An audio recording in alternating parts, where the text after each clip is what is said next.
दुआ इबादत है।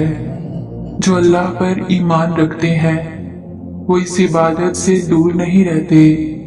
ये अपने मामलात को अल्लाह के इख्तियार में दे देने का अमल है। जब इख्तियार दिया जाता है तो पूरा दिया जाता है, अधूरा नहीं।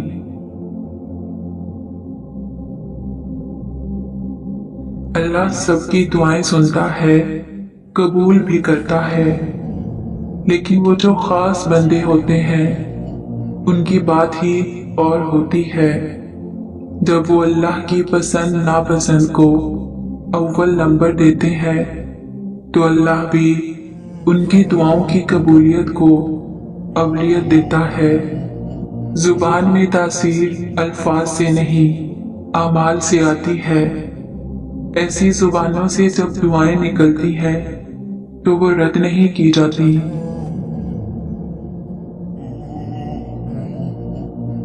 एक झटका लगता है और ईमान डोल जाते हैं।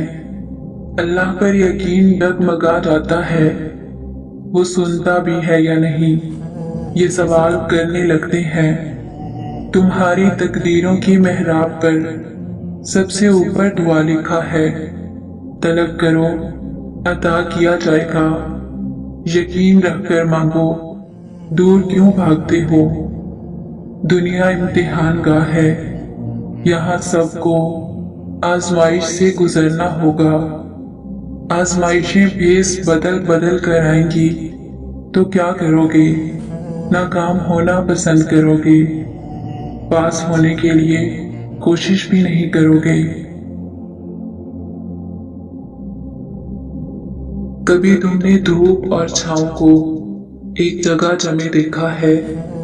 जिंदगी भी ऐसी ही होती है।